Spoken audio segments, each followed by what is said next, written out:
Good morning and welcome to Bible study time. It's time for us to get started here. We've been looking at Elisha, seeing the hand of God work. And so the first week was the switching of the mantle between Elijah and Elisha. Then last week we looked at the woman who her and her son, and the oil never ran out in the her and her sons rather, and they were destitute. They were going to have to be sold into slavery because her husband had died. And Elisha told her to get all the containers she could, put it in there. Go to the oil that had the little bottle of oil in her cabinet. Go and keep dumping it in, and then she filled all the jars that she could find that she could borrow from people, and then she sold it. And it was not only enough to pay the debt, but it was enough to take care of her and her sons for however long they needed. So that was a great thing. Today we look at, in that same chapter, Second Kings 4. Look at that first kind of miraculous thing that Elisha was associated with, and now we see another one. The first one was just about 8 verses long, and it just bang bang bang was right over. Pretty straightforward. This one now is pretty detailed about how things went and how things happened. And I don't know what kind of documentary hypothesis or documentary views that you might have and how scripture came together. But we get the impression that maybe one writer, told that story, or one redactor, or one thread of, these are the stories, told that part, and then another one told a different part. Maybe they're different scribes. We don't really know how that all came together, but we do know who brought it together, and that is the Lord. And all scriptures been given by inspiration of God, and is profitable for doctrine, for reproof, for correction, and for instruction in righteousness. Paul told Timothy. And so we do know that we're confident that no matter how, or what they left out, or what they didn't, or what we're maybe should have understood, it's all there, and it's all a purpose, and it's all a reason for us to get the gist of it. And the gist is that God has been revealing himself since the beginning of creation, and he's been putting together a plan of redemption for the sinfulness of men.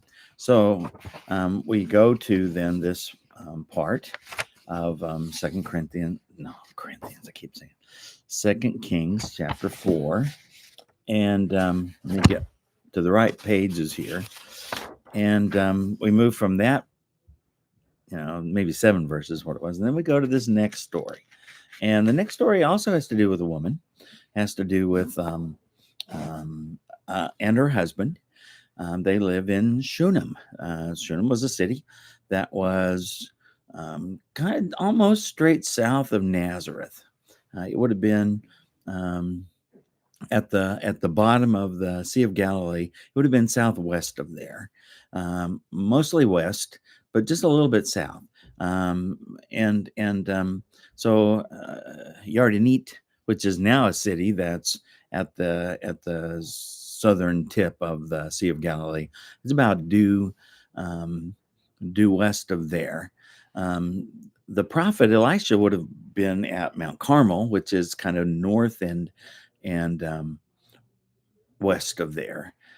So Mount Carmel would be a little bit north, but mostly west of the city of Nazareth. And so Shunem was, or the ancient Shunem would have been a city that was south of Nazareth, pretty much, a little bit east, but mostly south of Nazareth. If that gives you a little perspective, you can look it up on your map, or just type in on Google Maps, and it'll take you there, and you can kind of spell it out and look at it. Okay, so this is a story, kind of a double miracle account. There's 2 blessings that happen. Well, you might even say 3 blessings. One perhaps not a miracle, but the other one, yes. And so it's just a great story that we see here in the scripture. And I think I've used the Shunammite woman for